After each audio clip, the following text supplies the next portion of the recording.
Welcome to the Dorset Graves Lecture Series.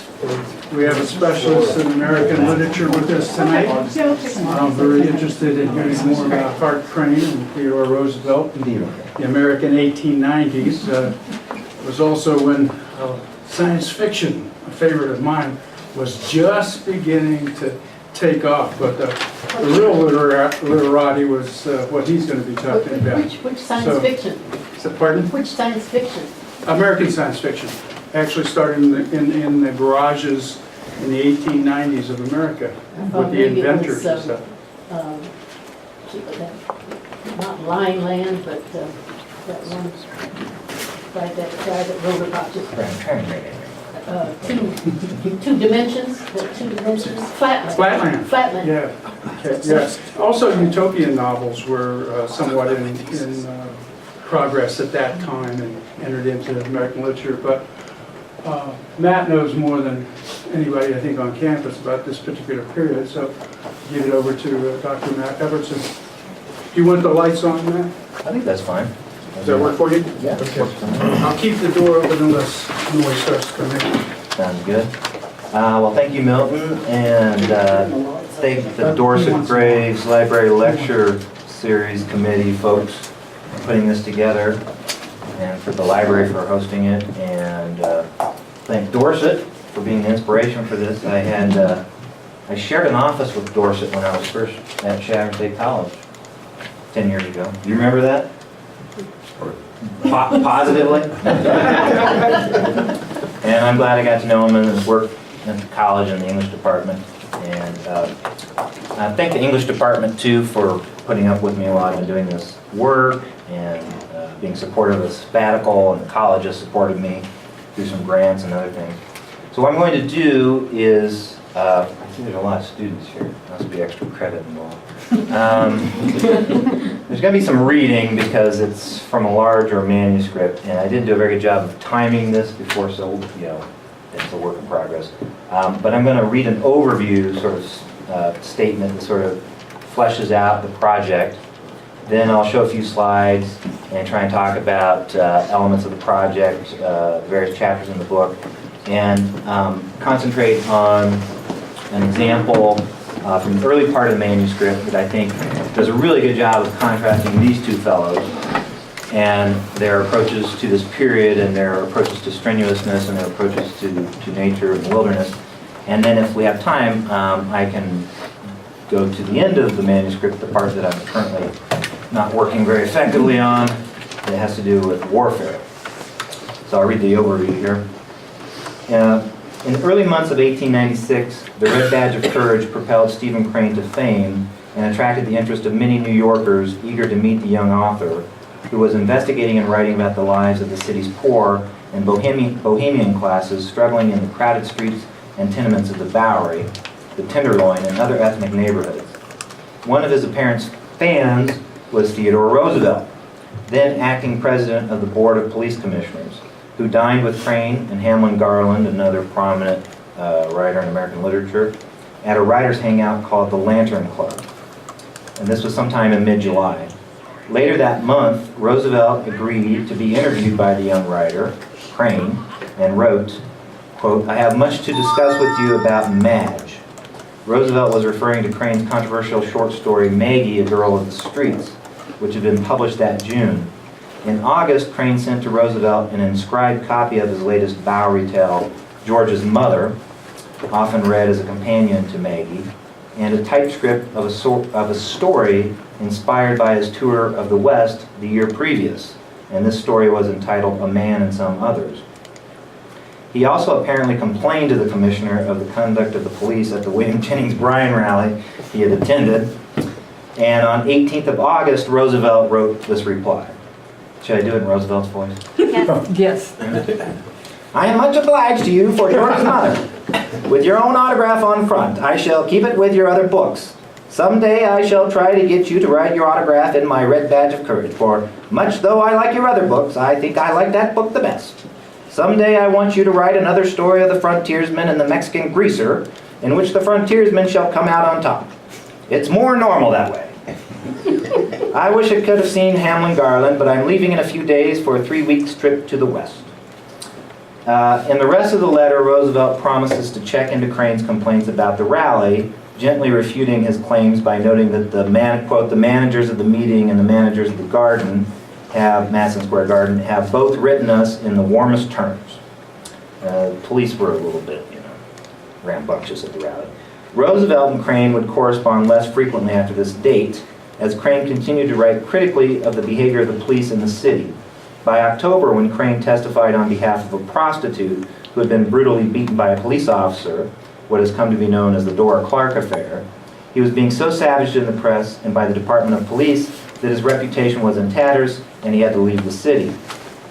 He and Roosevelt would never write or speak to each other again, but Crane would be there as a correspondent at San Juan Hill, at Guantanamo and Las Guasamas, in other locations in Cuba and Puerto Rico in 1898, covering the very campaigns that would make Roosevelt's own career and establish his heroic place in American history. This brief period of interaction between Crane and Roosevelt in New York City, and Roosevelt's letter, strikes to the heart of my project, Strenuous Lives, which examines a kind of dialogue of the 1890s in which Theodore Roosevelt speaks as a prominent public figure of the time, the champion of imperialism and manifest destiny, evolutionary progress, rugged individualism, and clear moral purpose, while Crane emerges as a dissenting voice from the mainstream, detached from and skeptical of the reckless heroics and self-assurances of Americans.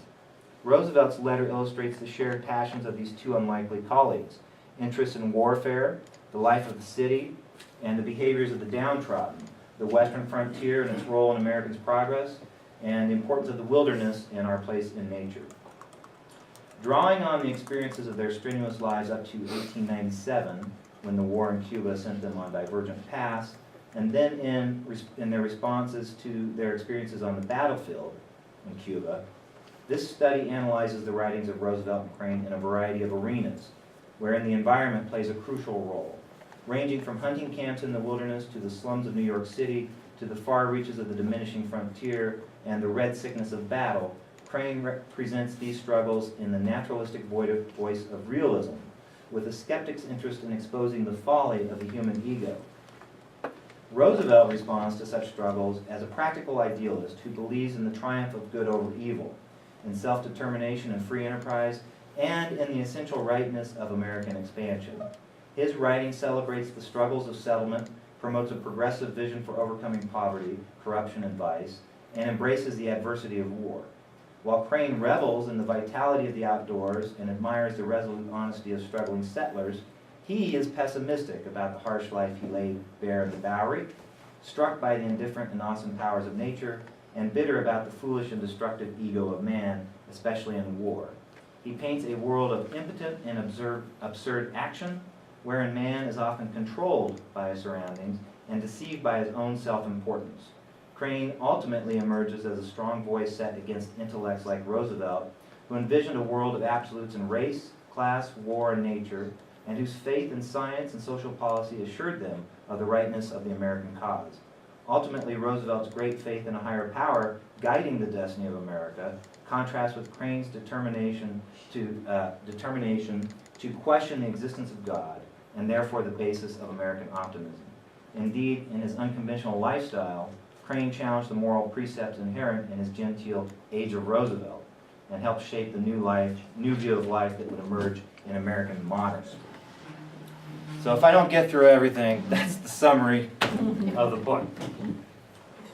All right, so why these two? I don't get it. There's Crane, noted writer, we teach him in literature. Roosevelt's never appeared in a literary anthology that I'm aware of. We have other, Lincoln, Jefferson, others appear, but Roosevelt has kind of been slighted by the literary establishment.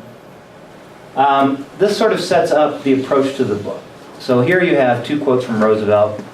The first one gets to the idea of strenuousness. I wish to preach not the doctrine of ignoble ease, but the doctrine of the strenuous life, the life of toil and effort, of labor and strife, to preach that highest form of success which comes not to the man who desires mere easy peace, but to the man who does not shrink from danger, from hardship, or from bitter toil, and who out of these wins the splendid ultimate triumph. That was in 1899 at Hamilton Club, Chicago. and after he, survived San Juan and all that. So he was an authority on this. And then more famously at the Sorbonne in 1910, his Man in the Arena speech is not the critic who counts, not the man who points out how the strong man stumbles or where the doer of deeds could have done better. The credit belongs to the man who's actually in the arena, whose face is marred by dust and sweat and blood, who strives valiantly, who spends himself in a worthy cause, who at the best knows in the end triumph of high achievement, and who at the worst, if he fails, at least fails while daring greatly. So that his place shall never be with those cold and timid souls who know neither victory nor defeat. Pretty good stuff, right? You guys feel inspired now? All right. So that notion of the strenuous life and sort of the 1890s being embodied in this Rooseveltian idea, which he is taking from many others of his time, and this notion of the arena, which is the popularized idea that Roosevelt put out there, you've probably seen that quote before, builds the framework of the study. But before we get to that, let's look at Crane. There was a man who lived a life of fire. Even upon the fabric of time, where purple becomes orange and orange purple, this life glowed, a dire red stain, indelible. Yet when he was dead, he saw that he had not lived. Kind of the same sentiment, phrased a little bit differently. That's what I was getting at in my introductory remarks. I think it is, you have to ask yourself the so what question. Why would we compare and do a parallel study of Crane and Roosevelt? Roosevelt's not really a literary force, and they don't seem to be, bedfellows that should be hanging out together. What I try to do in this project is posit the notion that Crane can emerge as a more prescient figure, as someone who was against the mainstream. Roosevelt represents more of the mainstream, more of the American ideals of the time. And I think if you line their writings up side by side, and they're writing in many of the same arenas, Crane's writings emerge, in strong contrast. So that's my interest in this study. So the first arena is the literary arena. So let me make a case for Roosevelt. When Roosevelt died in January of 1919, Yale professor Henry A. Beers published this book, For Americans, Roosevelt, Hawthorne, Emerson, and Whitman. I don't think there's been a book written since then that would group these four together, but at the time, people were high on Roosevelt, and I think that the idea that Roosevelt would be grouped in that August community is interesting. It shows us that Roosevelt at a time was really considered kind of a literary voice. Moreover, if we just want to go by volume, this guy wrote a lot. So you write enough and you throw enough of it out of there, some of it's going to stick. And as you can see there, he has his collective works, depending on which one you look at, is 20 or 24 volumes, ranging across all sorts of politics, literary theory. And in 1888, a letter to Brander Matthews, he wrote that he considers himself a literary fellow, not a politician. In my study, I try to make the case this way. Let's see if I can find it. It's not just that his desire is to be known in this literary camp. It's that so we could make a case that Roosevelt should be given a little bit more attention based on, as a prominent writer of the time in a literary circle. But where he also is an important figure is that he was influencing the emerging field of American literature. By that I mean he was close friends with this guy named Brander Matthews. Probably never read Brander Matthews or know of him, but he was, Dorset I'm sure knows of Brander Matthews. You know Brander Matthews? You haven't heard? Okay. Most people have forgotten Brander Matthews, but he was like the thing at the time. He was the Harold Bloom of the time.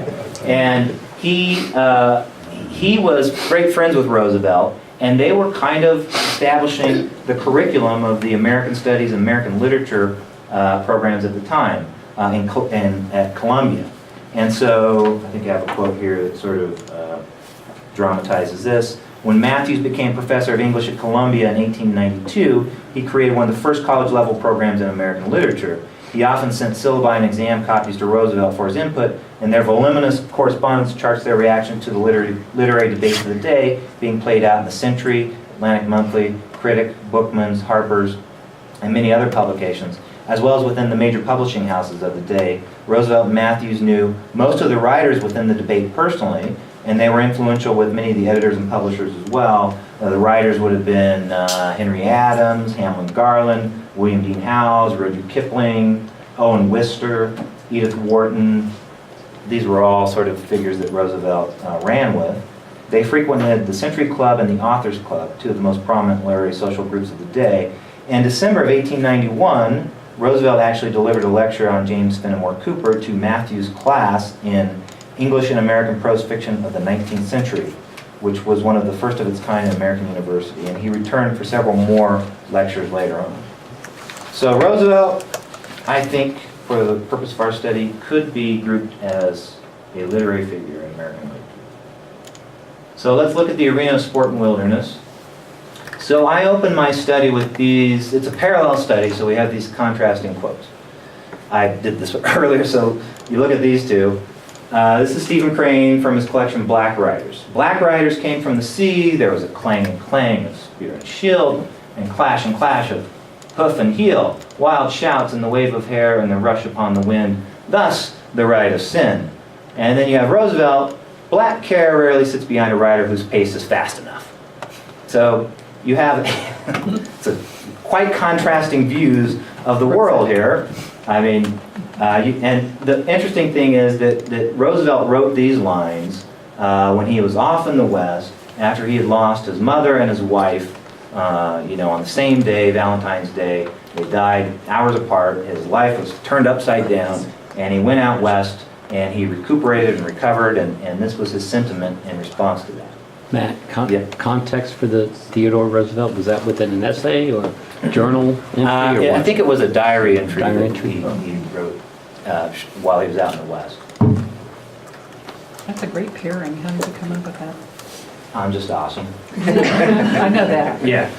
No, and that's one of the tentative titles, and it becomes one of the titles for the chapter, or an element of the chapter on warfare, is Black Riders and Rough Riders.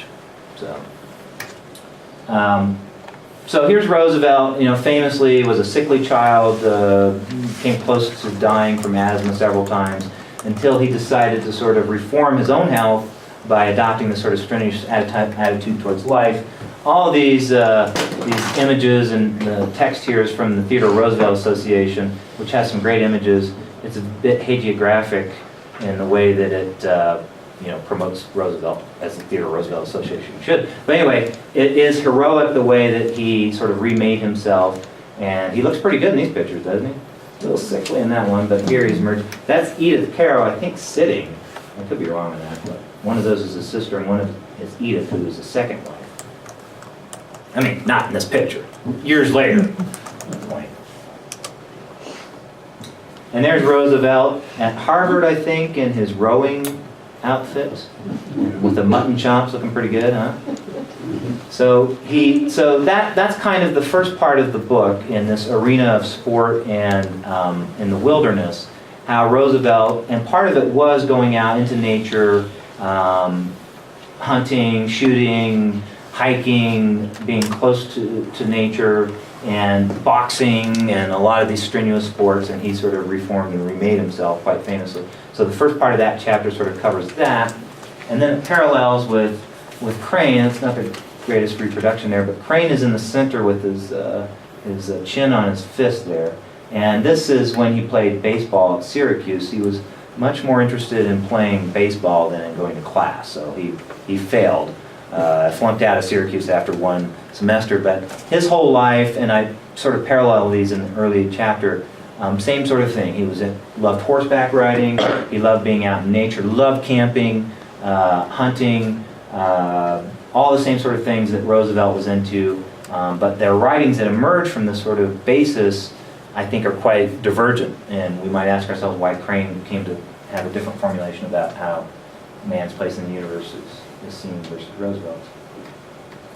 That picture's not reading very well, but this goes with a selection from this first chapter that I think really does a nice job of comparing Roosevelt and Crane. Roosevelt has kind of a complex relationship with nature. We think of him as the first major conservationist, and we need to give him credit for that. But to assuage his grief, I think, when he went out west after his wife and his mother passed away in April of 1884, he went out west, he went to North Dakota, and he kind of shot away his grief.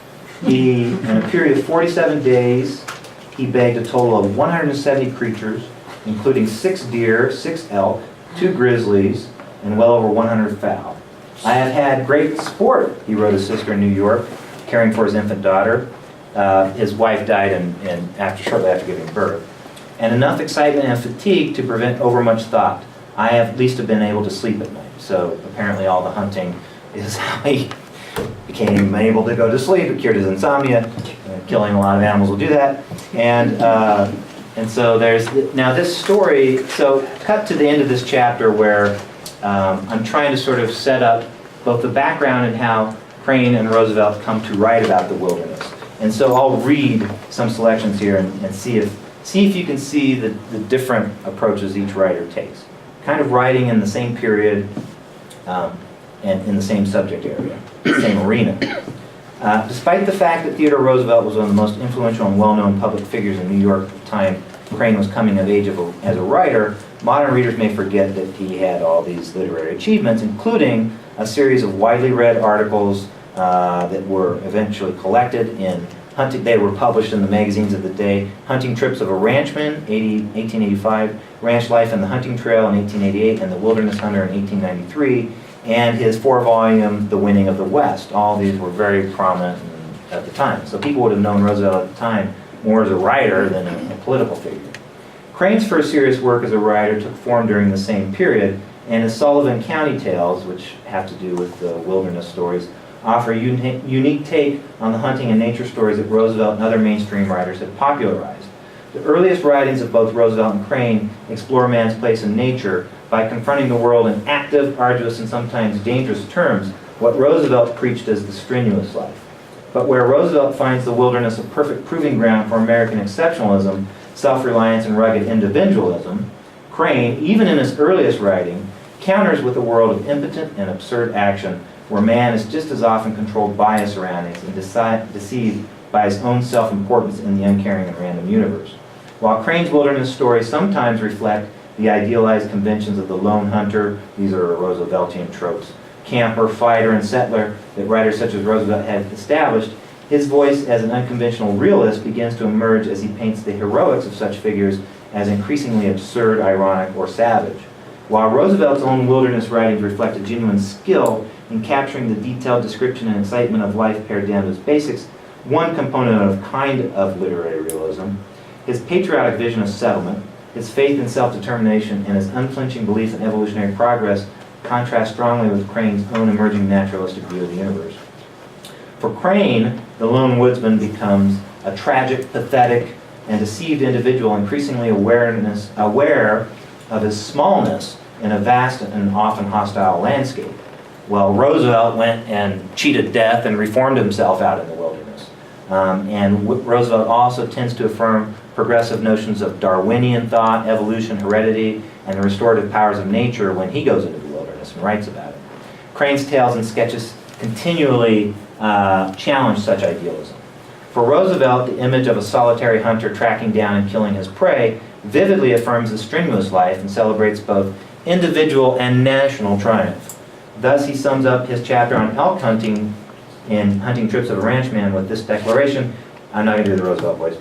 No sportsman can ever feel much keener pleasure and self-satisfaction than when, after a successful stalk and good shot, he walks up to a grand elk lying dead in the cool shade of the great evergreens and looks at the massive and yet finely molded form and at the mighty antlers which are to serve in the future as the trophy and proof of his successful skill.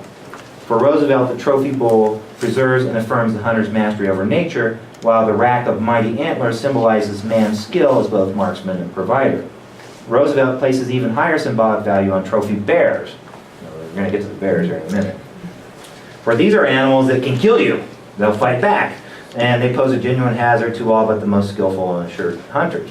Nowhere is this theme more prevalent than in Roosevelt's narrative on bear hunts, and I think I'll skip over some of this. He talks about old Ephraim and how we've been able to tame the savage grizzly.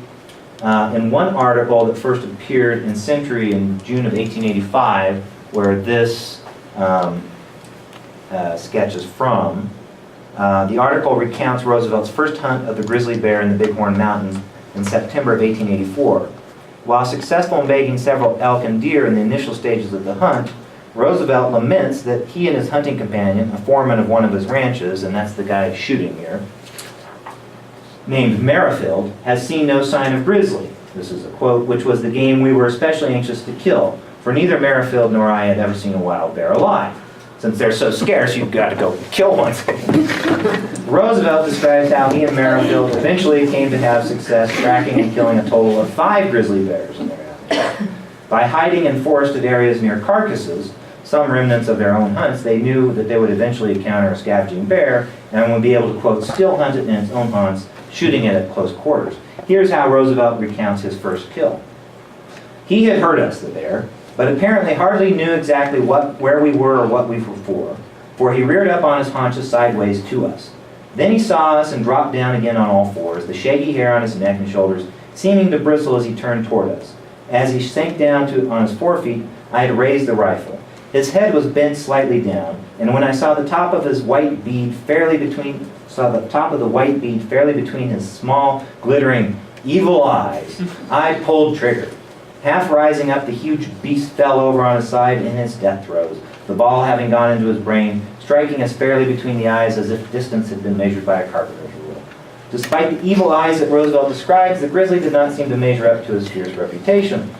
Quote, Roosevelt, the whole thing was over in 20 seconds from the time I caught sight of the game. Indeed, it was over so quickly that the grizzly did not have time to show fight at all or come a step towards us.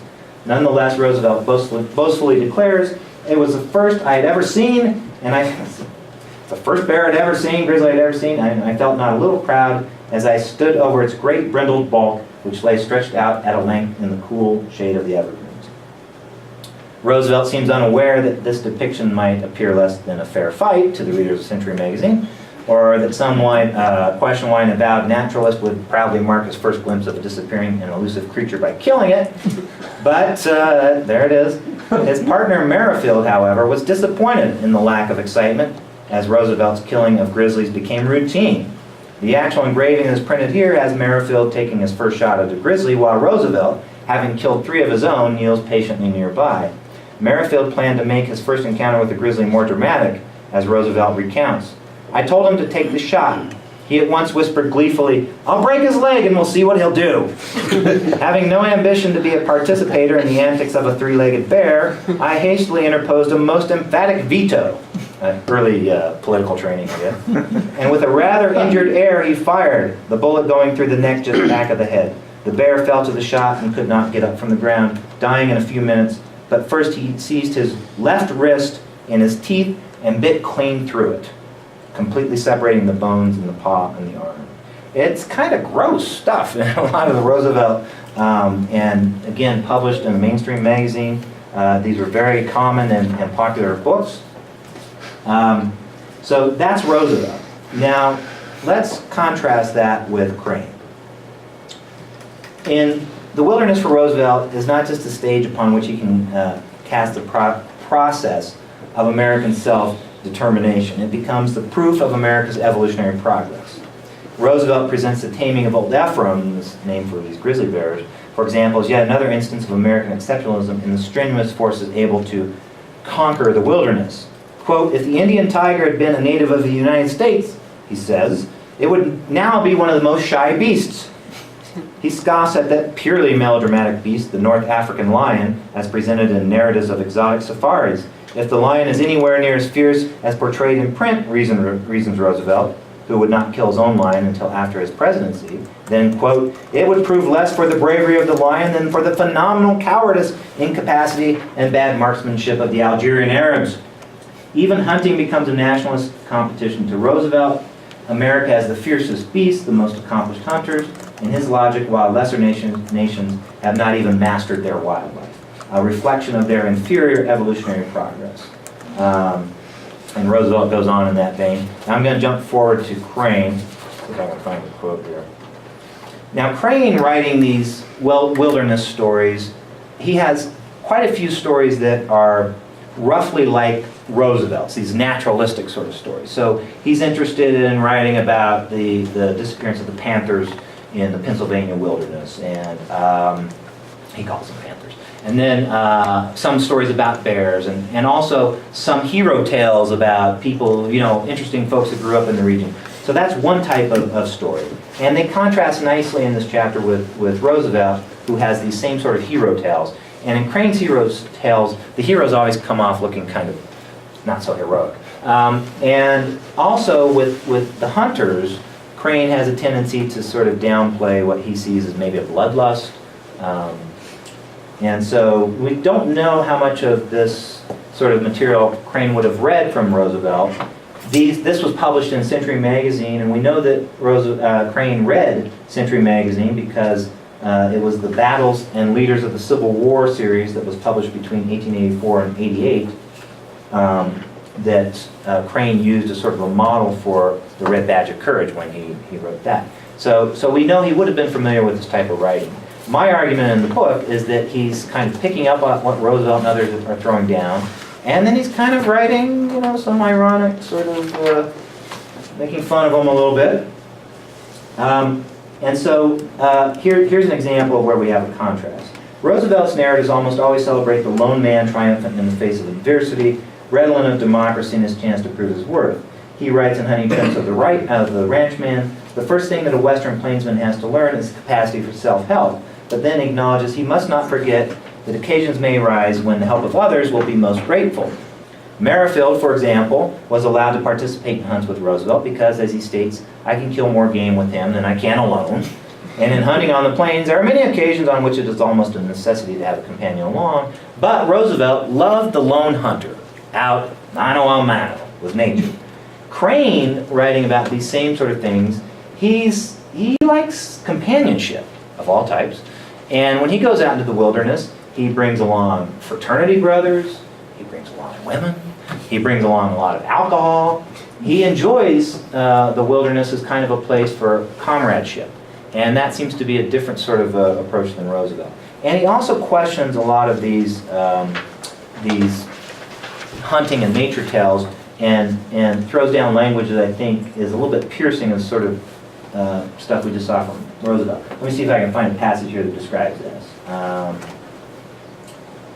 Let's see. Well, Crane writes in some sort of scientific fashion about the disappearing bears in the Pennsylvania wilderness.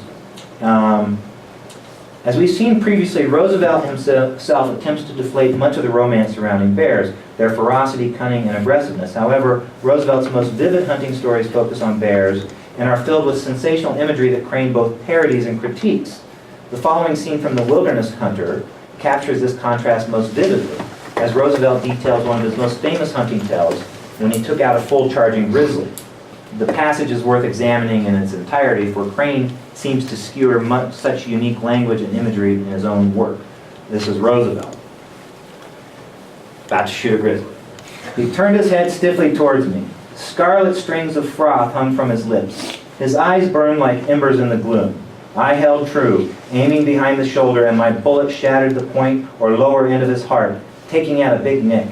Instantly the great bear turned with a harsh roar of fury and challenge, blowing a bloody foam from his mouth, so that I saw the gleam of his white fangs, and then he charged straight at me, crashing and bounding through the laurel bushes, so that it was hard to aim. He came steadily on, and in another second was almost upon me. I fired for his forehead, but my bullet went low, entering his open mouth, smashing his lower jaw and going into the neck. I leaped to one side almost as I pulled the trigger, and through the hanging smoke the first thing I saw was his paw as he made a vicious side blow at me. The rush of his charge carried him past. As he struck, he lurched forward, leaving a pool of bright blood where his muzzle hit the ground. But he recovered himself and made 2 or 3 jumps onwards, while I hurriedly jammed a couple of cartridges into the magazine, my rifle holding only 4, all of which I had fired. Then he tried to pull up, but as he did so, his muscles seemed suddenly to give way. His head dropped, and he rolled over and over like a shot rabbit. Each of my first 3 bullets had inflicted a mortal wound.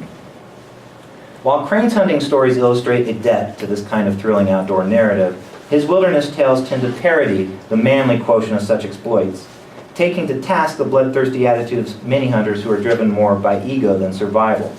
His descriptions are often unsparing in the slaughter of the animals he obviously admires, such as the bear or the panther.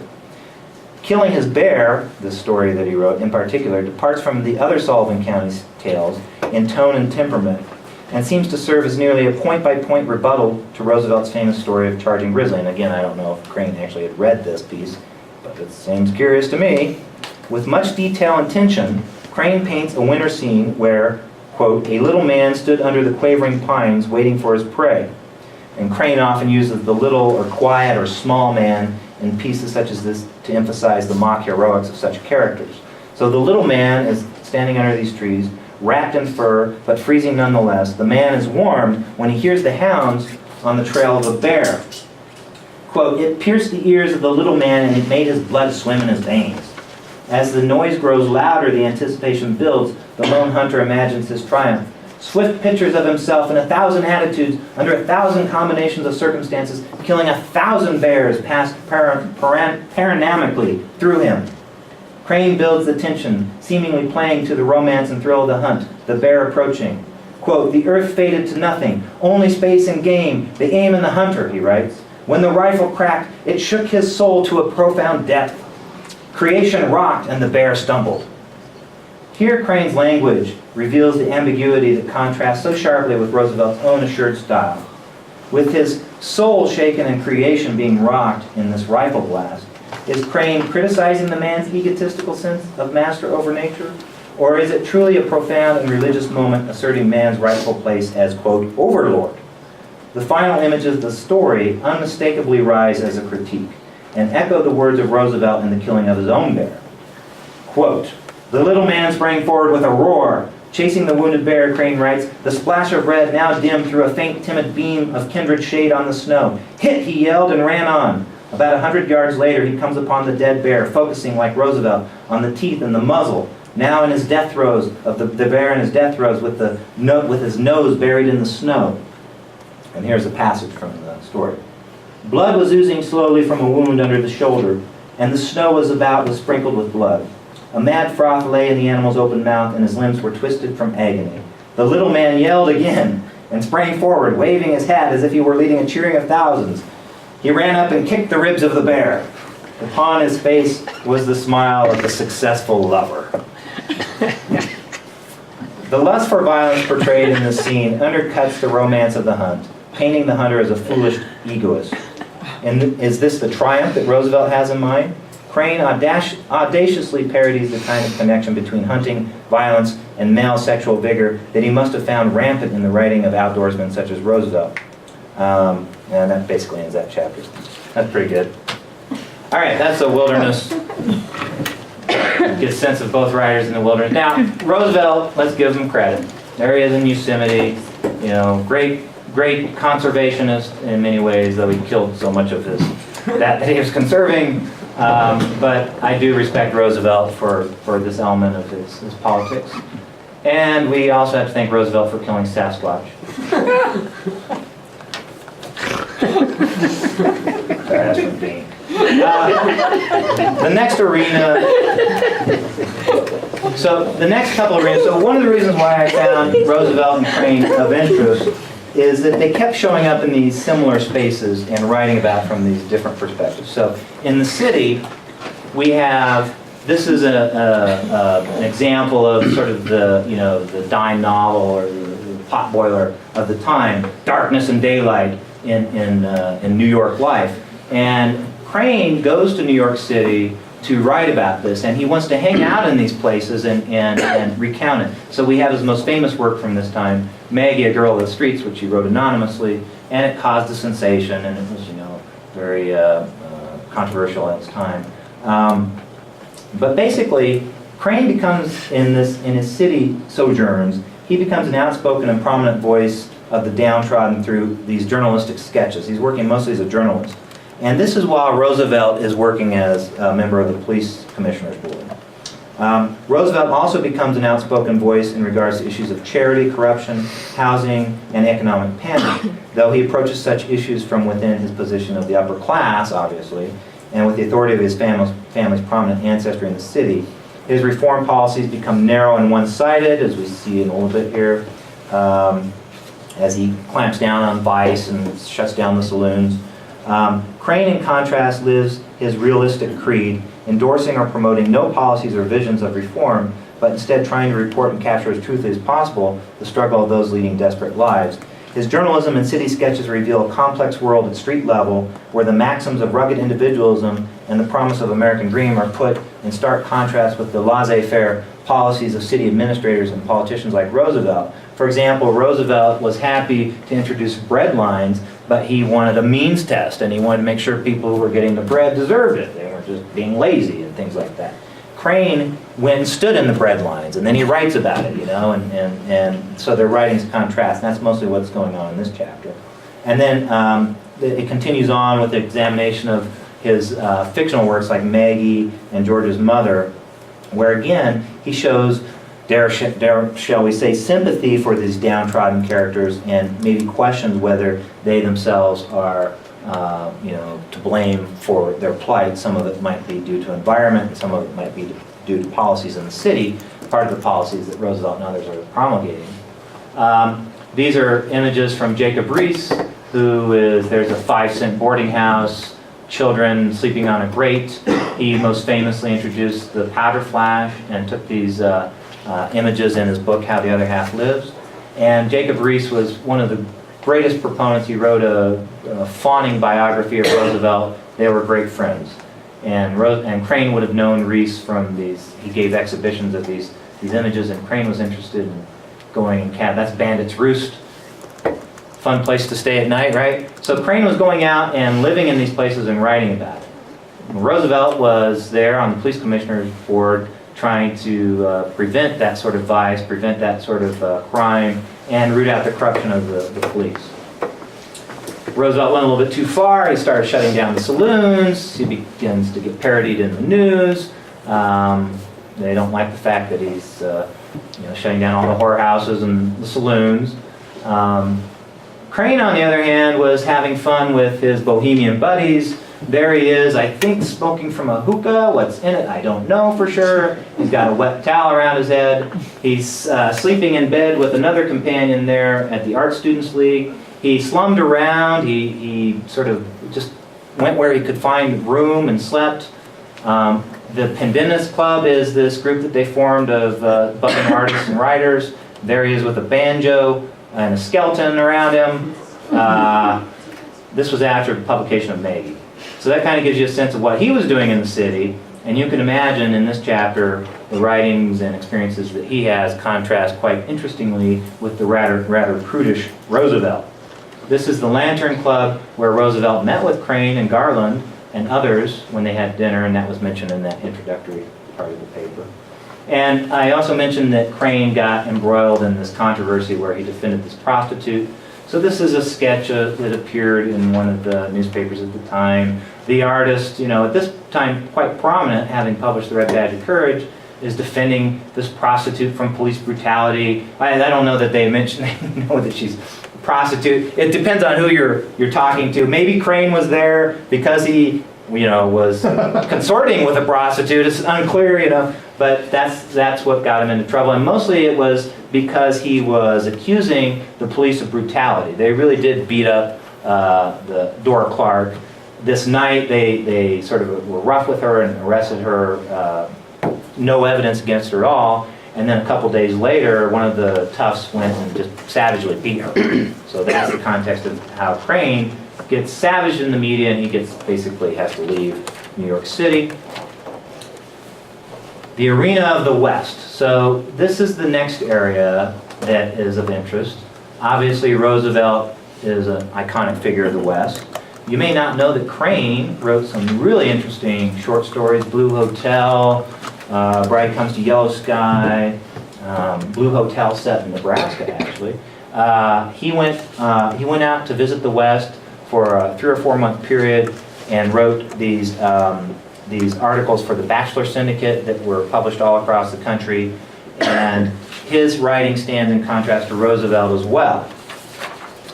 Here's a summary of the West. This chapter follows Crane and Roosevelt to the last vestiges of the American frontier. Roosevelt's vision of the West as an arena to rehabilitate both health and psyche fuels his persistent optimism and self-determination, both for the individual willing to struggle on the frontier and the nation benefiting from that very conflict and hard work. Roosevelt envisions a Western landscape upon which the further evolutionary progress of the country will be written, and where its promise of future greatness has been established in the process of settlement and incorporation. Crane also reveals the settlement of the West and the winning of the West, as his long 4-volume work point out, is a great triumph of the country. Crane also reveals a fascination for the West and its waning free and honest lifestyle, but emerges much more skeptical of manifest destiny, and of course all his stories are just filled with irony about the West and the taming of the West. Moreover, he attacks Roosevelt's racist vision of white triumph and undermines the romantic idealism of Western myth by presenting a scenario where the West is, quote, lost by at least one gringo, violently, foolishly to a darker race, and that's what Roosevelt didn't like in that letter where he said it wasn't normal for the Mexican greaser to come out on top. There's Roosevelt on his horse in Medora, looking good. There he is in a leather stocking outfit before he went out west. I think some of his accoutrement was from Tiffany's. Tiffany cowboy. This is an engraving from the article that appeared in Century magazine that Crane wrote. Not the article, the short story called A Man and Some Others. And in this short story, Frederick Remington was a great proponent of, great friend of Roosevelt as well, and sort of promoted a lot of these same ideas that I'm sort of casting as Rooseveltian. Crane writes this story about this guy who's on sort of the open plains of Texas, and he's trying to make a living, and the Mexicans come and say, you need to get out of here or we'll kill you. And he says, by golly, I'm an American, you won't kill me. And then they come and kill him. So, and the way that they wind up killing him is he's sort of hunkered down and they're waiting him out, and he's too smart for these Mexicans because he's white. But eventually, they start insulting his integrity, his bravery, and he jumps up and says, why you? And they shoot him in the face. That's why I think Roosevelt gave it up. But that's the kind of story that Crane writes. I have some images from when we went to Medora this summer. These are your tax dollars at work. This was funded in part by a grant from the college. So there's Roosevelt's cabin. It's been moved all over the country. That is the cabin he stayed in when he first moved to Medora, North Dakota. We have a steak there. There's the Badlands.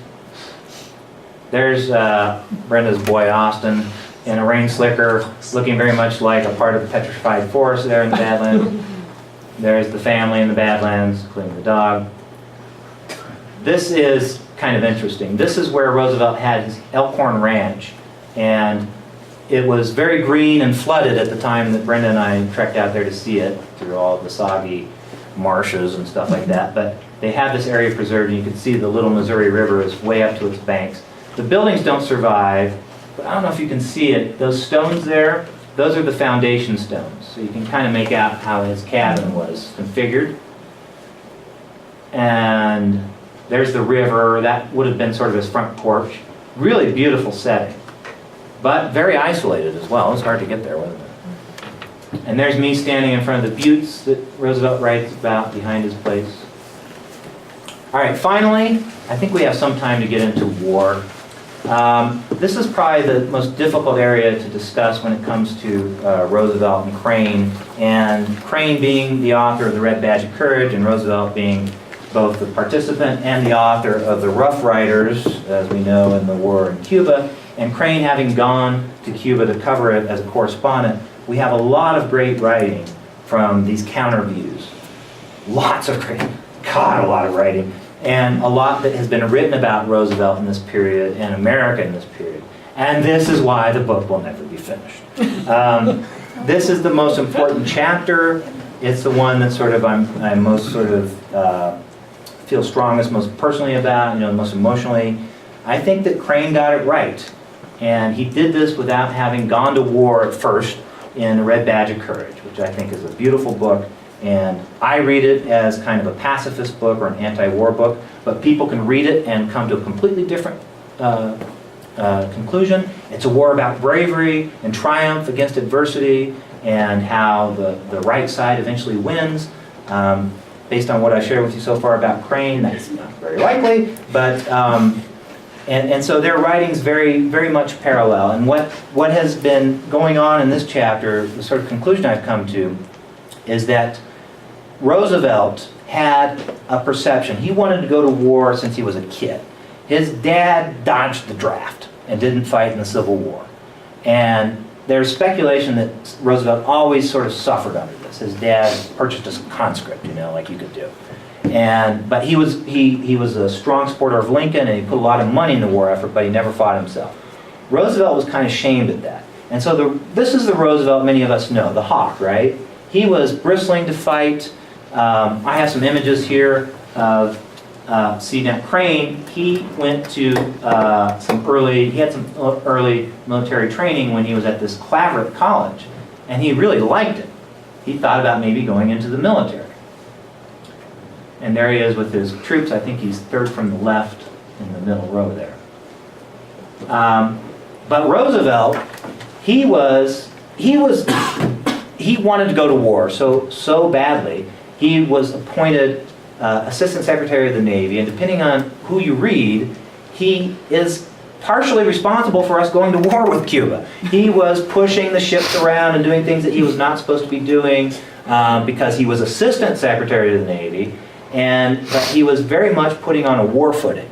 And when war happened in Cuba, drummed up by the Yellow Press and all that sort of stuff, he immediately quit and started the voluntary corps, the Rough Riders.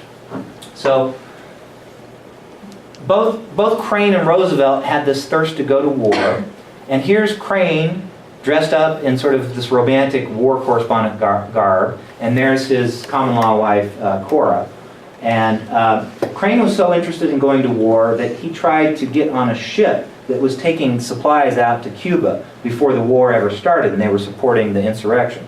And the ship blew up for some reason. It's called the Commodore, and he nearly drowned. And he wrote this great story about it called The Open Boat.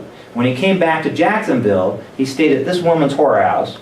They immediately fell in love. And then the war broke out between Greece and Turkey, and they said, let's go report on this. And this is where Crane, and she's one of the earliest war correspondents who's female, they go and report on this. And there's many writings from Crane at this time where he basically starts seeing war firsthand. He says, you know what? I pretty much had it right in The Red Badge of Courage. I wrote that book having to speculate, use my imagination of what I think war is like, and it pretty much confirmed for me what my own imagination had told me. Similarly, Roosevelt goes to war, and he thinks it's going to be glorious and heroic and an opportunity for man to prove himself in the arena. And lo and behold, that's what is confirmed for him, because he survives going up Kettle Hill and becomes a great hero and becomes president because of it. So both of them basically have their ideas before they've entered combat confirmed. Where this sort of ends, a couple more images of Crane. Crane is a war correspondent. I think he's the guy with the hat on. And they're having breakfast with the Rough Riders. And Crane wrote, he wrote glowing things about the Rough Riders, but he also was critical of some of the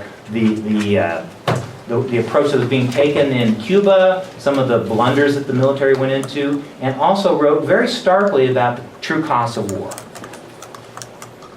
There he is, looking rather harried on the Three Friends, which was the correspondence boat. And there's Roosevelt in contrast in his Rough Riders uniform. And Triumph on top of San Juan, with all the Rough Riders. Back stateside, quite the military garb there. And then, of course, Crane dies. Where is that? Right here. He goes to the Black Forest. He returns to England after the war in Cuba, and his tuberculosis finally gets the best of him. And so he dies in 1900. Well, we know what happens with Roosevelt, right? Well, you would think the story would end there.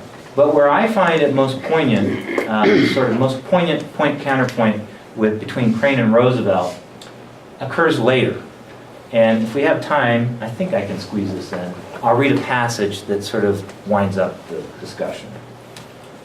So let me find it.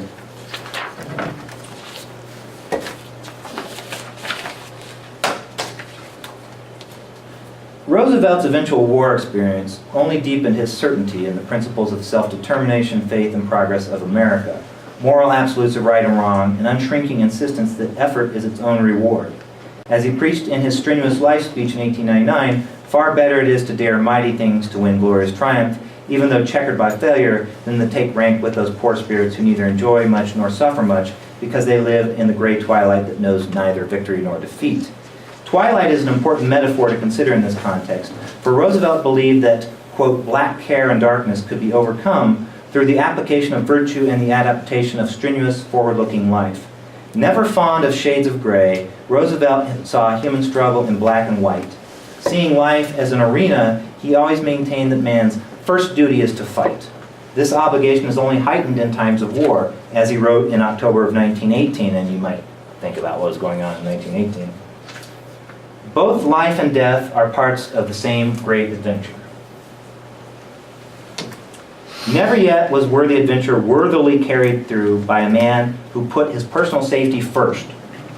Never yet was a country worth living in unless its sons and daughters were of that stern stuff which bade them die for it at need. And never yet was a country worth dying for unless its sons and daughters thought of life not as something concerned with only the selfish evanescence of the individual, but as a link in that great chain of creation and causation, so that each person is seen in his true relation as an essential part of the whole, whose life must be made to serve the larger and continuing life of the whole. Therefore, it is that the man who is not willing to die, and the woman who is not willing to send her man to die, in a war for great cause, they are not worthy to live.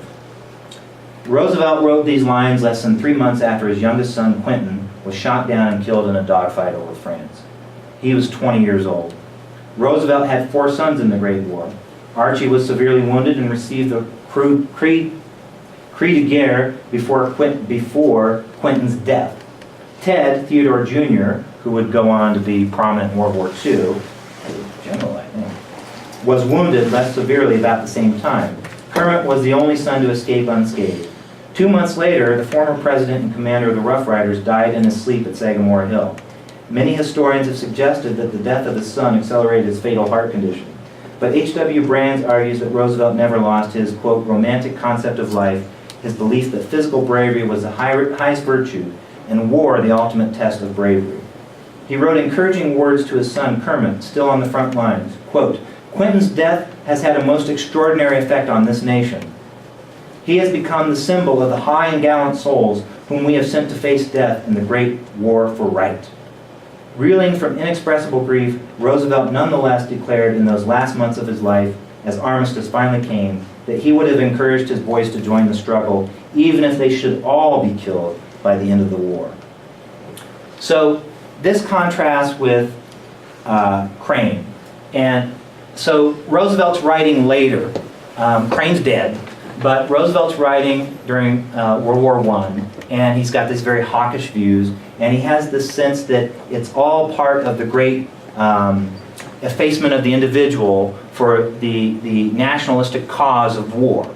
And he's willing to sacrifice his sons. He thinks the nation should be willing to do this. Crane has sort of a contrasting viewpoint. So here we have 2 views. This is the great adventure that Roosevelt is writing in 1919, right around the time. And here's a woodcut that was published, I think shortly after his son died. All of us who give service and stand ready for sacrifice are the torchbearers. We run with the torches until we fall, content if we can pass them to the hands of other runners. The torches whose flame is brightest are borne by the gallant men at the front, and by the gallant women whose husbands and lovers, whose sons and brothers are at the front. Those men are of high soul as they face their fate on the shell-shattered earth, or in the skies above or in the waters beneath. And no less high of soul are the women with torn hearts and shining eyes, the girls whose boy lovers have been struck down in their golden mourning, and the mothers and wives to whom word has been brought that henceforth they must walk in shadow. These are the torchbearers. These are they who have dared the great adventure. This is Crane. The poem is from his collection, War is Kind. Same trinity of images. Do not weep, maiden, for war is kind. Because your lover threw wild hands towards the sky, and the affrighted steed ran on alone, do not weep, war is kind. Contrasted with the sort of militant imagery. Hoarse booming drums of the regiment, little souls who thirst for fight, these men were born to drill and die.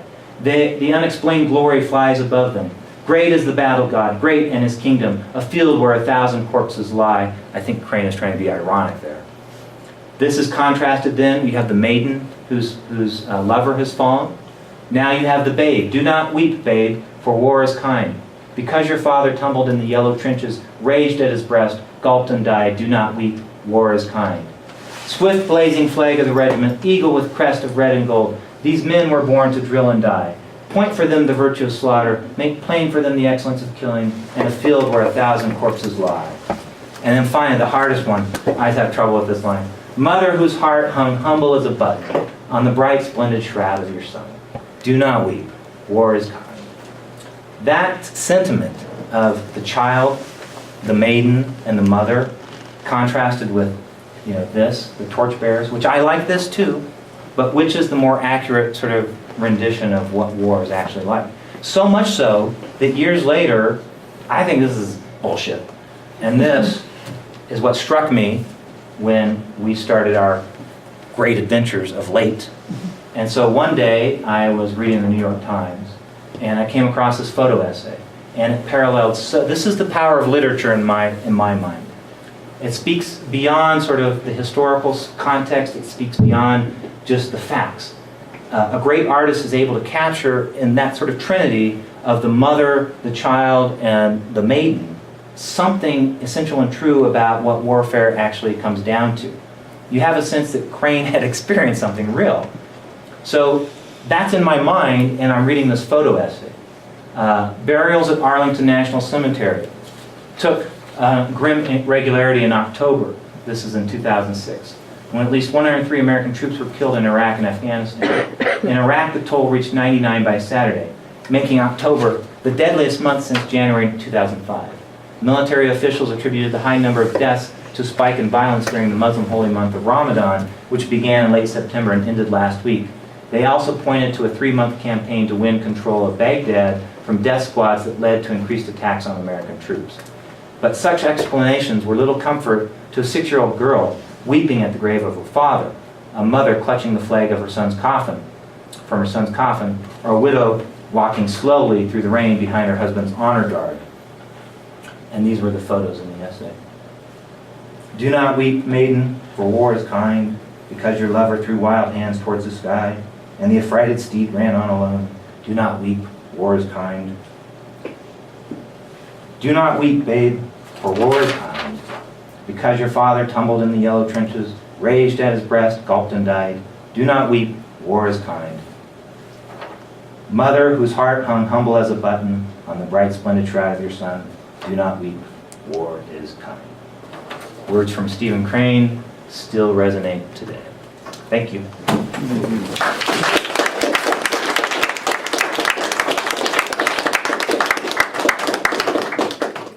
We have time for questions? Or? Yeah, sure. Anyone have any questions they'd like to ask?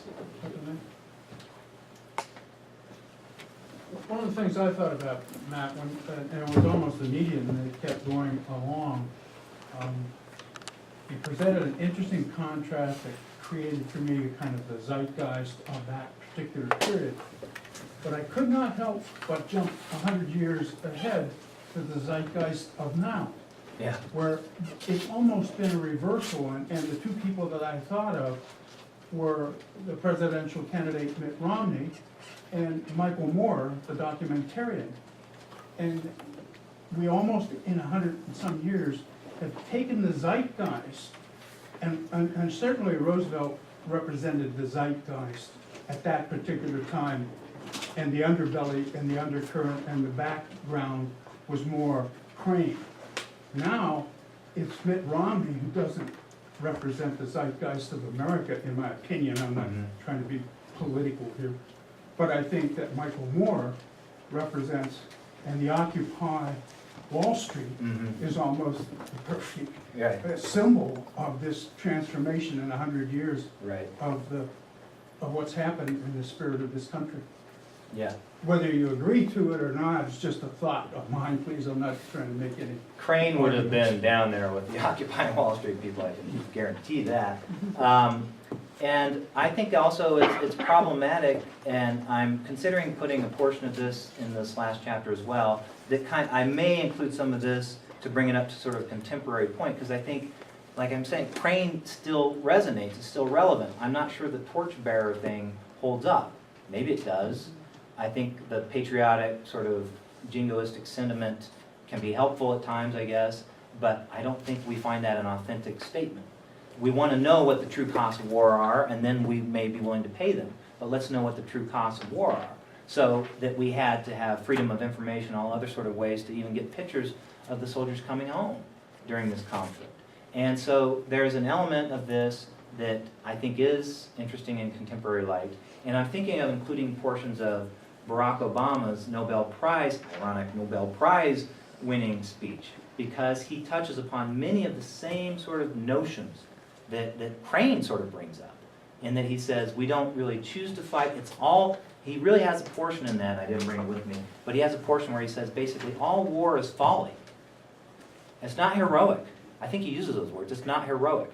Heroic acts take place, but war itself is always a failure, it's always folly, something is broken, we have to avert war. Of course he was Nobel Peace Prize. But, and I think that yeah, you know, consider your audience. And he's doing this meanwhile, you know, the bombs. But anyway, and he says, I understand that, yet we have to be prepared to fight. So there's something interesting going on there from contemporary. So a comment about that, then a question, is, I guess kind of a basic question.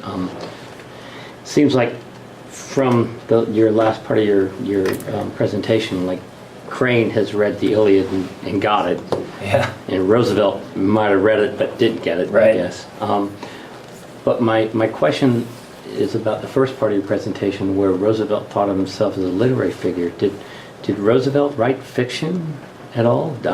Did he write short stories, novels, poetry? He did not. So all of his writing is basically sort of memoir or, you know, nonfiction prose. And a lot of the people who've written about it, there's a book called The Learned Presidency and a couple of others, and they say where Roosevelt's writings really shine are these hunting and ranching tales. And some of them are really beautiful. And his descriptions of North Dakota ranch, and some of it's a little bit overwrought, but he really captures a sense of that place. And when we were out there visiting, you have to give the guy credit. You know, I come off as kind of negative on Roosevelt, but he was a great figure. And he was willing to go, unlike some people in the contemporary context, he was willing to put his money where his mouth was. And if he's going to say that the West is a great romantic place to go find himself, he went out there and really isolated himself. Well, I guess another himself. comment about his bear killing. I grew up where Daniel Boone, he lived for a while, and you know, Daniel Boone killed a bear with a knife. Yeah. And then one of my favorite historical markers ever is on the way up to Rapid City, outside of Buffalo Gap. Yeah. There's that marker there in 1828 where Jedediah Smith was attacked by a bear, a grizzly bear, and he killed the bear, and he actually had to stitch up his own ear after that. Right. So who's the badass? Right. It's not Roosevelt in 1884. But, you know, famously, Roosevelt was with the teddy bear, you know the story of the teddy bear? So he was out on a hunt, and they couldn't find a bear, and then they found like a wounded bear or something like that, and they tied it up to a tree and said, shoot it! And he said, I'm not going to, that's not a fair fight, and then they let the bear loose, and that's how we get the idea of the teddy bear. Yeah, bears figure large in Roosevelt, for some reason. How do you think it affects the rhetoric of war in this country that leaders like McCain, that you might have expected to be like a proponent of, you know, a strong hawk-like position, was a prisoner of war, and that defined his experience, you know, in the war, and so it's not quite the same. You know, there's something different there. I think why did Roosevelt? I mean, you maybe have heard the criticism that the charge up San Juan Hill and Kettle Hill ultimately was a great triumph, but I forget what the numbers are. I think I can find it real quickly here.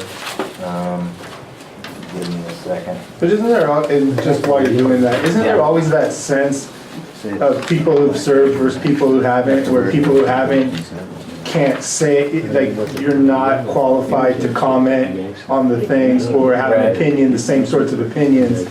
So whereas it's almost like whatever McCain says is gonna carry more weight than anything I ever had to say on the subject, because I've never served and I never will, in all likelihood.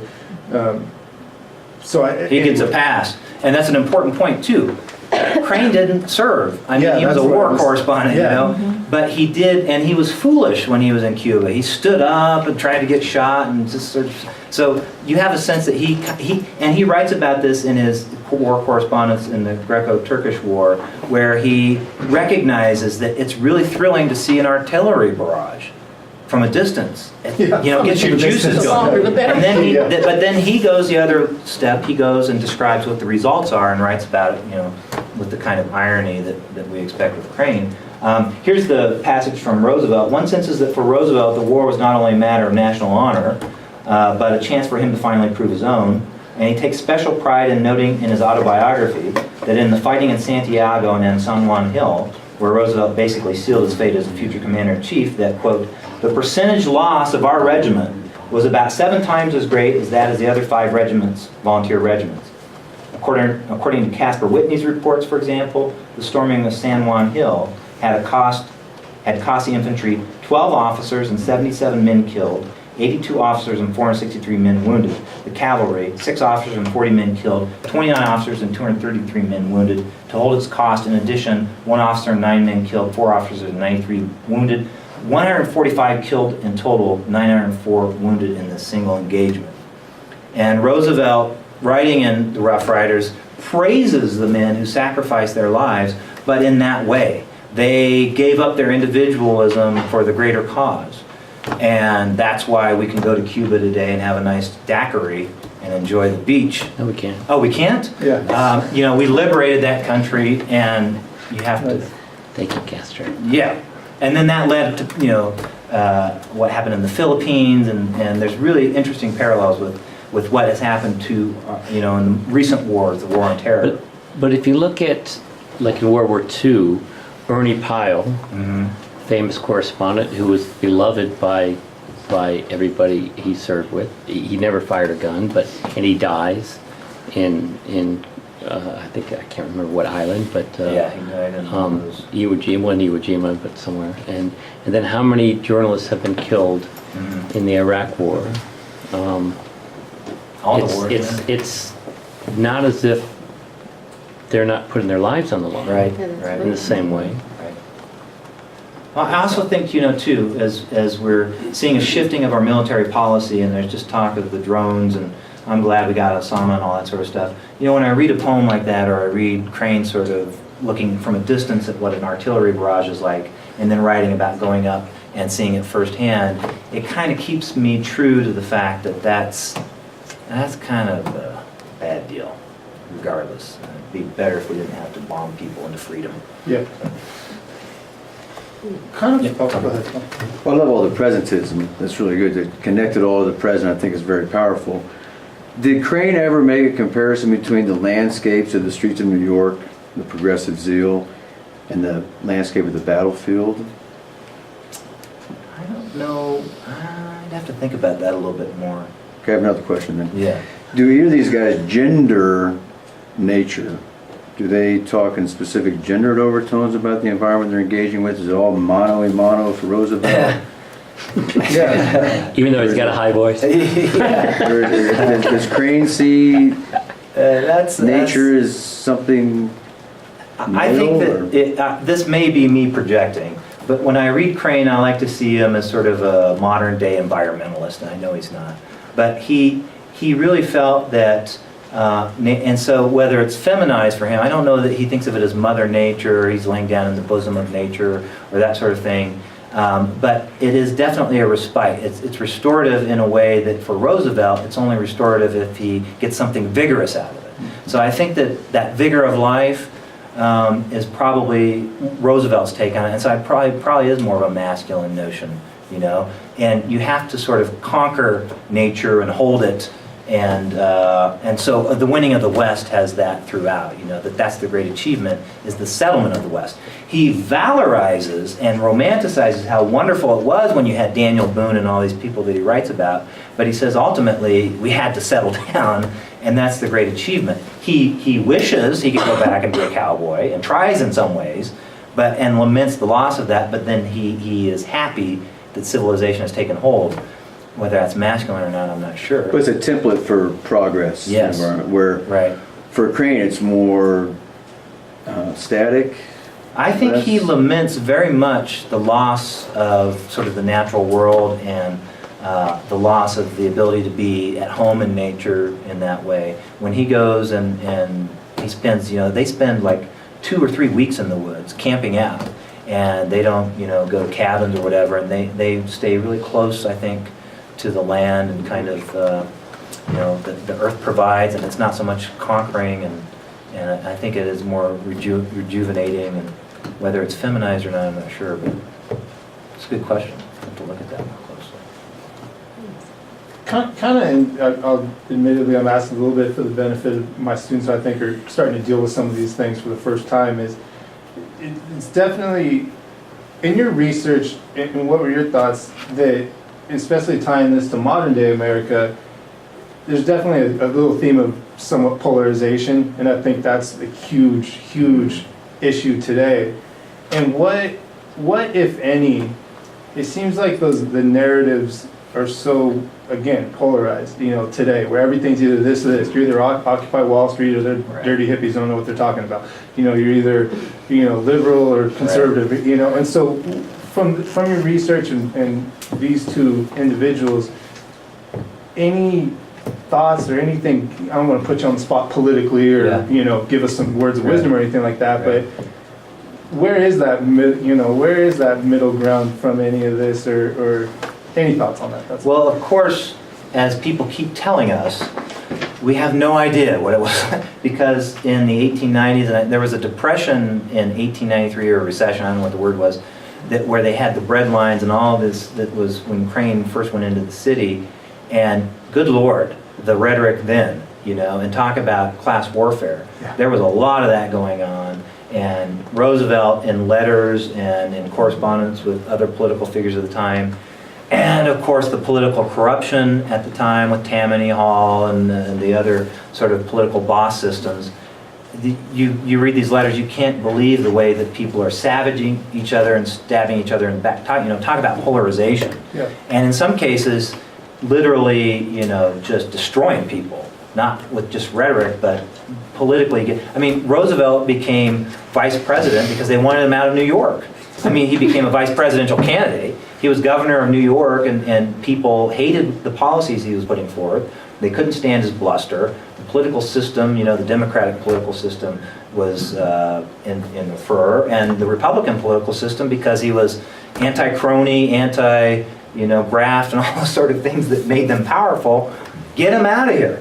So he gets bumped up to the nomination to be the vice president. So that would be my first response. When you read, and I'm no historian, but when you read, at least through the filter of these two, Roosevelt especially, you're reminded that there was tremendous... When did the bomb go off outside of Wall Street? You know what I'm talking about? Mm-hmm. We saw the plaque when we were down there. All the shrapnel, and you could still see the pit marks. I don't know if that was in the 1890s. Wasn't there a crash in 1883, about 1883, I think? There's several. Is Yeah. it? Yeah. And Kind of up- Maury Sanders in the Tom Walker. Yeah. She goes through the Civil War, World War I, and World War II with her veterans, and she Right. talks about all this political background that we're talking about right now. Everything that was going on in Wall Street, the political fighting, but then ultimately how it affected just the people Right, who were right. settling out here. So I think that's kind of interesting because it does span, those time periods that you're talking about, the Yeah. 1880s and 90s. It just reminds me everything is the same. It's just Yeah. more of the same. We talk about Crane that. Crane has a story where he does this experiment in misery, where he goes and he stays at the 5-cent rooming houses and he goes to a bread line and all that sort of stuff. Then, like a month later in the same magazine, he has an experiment in luxury where he goes to this mansion and he's making fun of all the people's names, you know, Thurston, blah, blah, blah. And it's just excoriating, just dripping with sarcasm about these rich fat cats and how they're just burning dollar bills to light their cigars and stuff like that. So I think much of the same would be my response, if not worse. Milton? I think mass communications is the biggest difference here because this polarization has been around for a long time. But when you take a look at what's going on now where people can talk to each other instantaneously tonight when they go home, and they're doing it all the time, you're creating an entirely different world now, a world in which the have-nots are much more aware and can tell you by going to the movie. Did you see what was in the movie? Did you see what was on the news the other day? It doesn't have anything to do with the truth. It has to do with people communicating to each other instantaneously about what their situation is. If you don't have enough money for what you used to have money for, everybody is sharing that now. And so that polarization is becoming much more dramatic and much more a part of our body politic. And with the information explosion, Yep. you can, if you want, only talk to people or get your information from people who agree with you. Yeah. You don't have to. You don't have to go outside of yourself. But even that is more of the same because you had Pulitzer and Hirsch and the World and the Journal, and they were taking sides on this. Was this regiment heroic? Oh, they were great blunderers. Oh, I can't believe those guys said they were blunderers. It's like the Fox News versus MSNBC of their day, although they were roughly on the same page politically. They picked up on different controversies in the war in Cuba, the way certain generals were behaving, different regiments, and they even had these news boards put up so that they could instantaneously, so to speak, post news updates about what was going on with the landing in Cuba and that sort of stuff. So it's kind of interesting. It seems like they both came to the West at the closing of the frontier, right? Oh, yeah. What were their relationships or their I guess, ideas about Native Americans? Oh dear. Both of them. Yeah, I skipped over a passage That lecture's in 2 weeks. No. Yeah, Roosevelt, in The Winning of the West, he said it's the same sort of thing as always. He has respect for these people that were absolutely lived the strenuous life and were able to survive so long on this continent with these bare essentials, but their time is done, and it's selfish for them to hold this much land from a productive society, a civilized society that can tame it and do something good with it. This is literally what his writing is like, and so people hold it. Roosevelt's not a big fan among Indians, and he also greasers, he also said that the buffalo, he loved the buffalo, but they had to be exterminated to get these people to the place where they would become civilized and go away. Crane there was some selections from that section on his different types of wilderness writing where he writes about the Indian killers.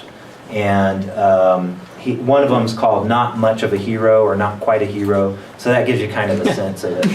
And he makes fun of the way, it's very dark, but he's just making fun of this guy who claims to have killed, 1,500 Indians and all sorts of stuff. And it's a very negative portrayal of that sort of... And he gives them an Indian name? Yeah, They're right, yeah. Not much of a hero? Yeah, not much of a hero. Well, again, thank you so Yeah. much. Thank you.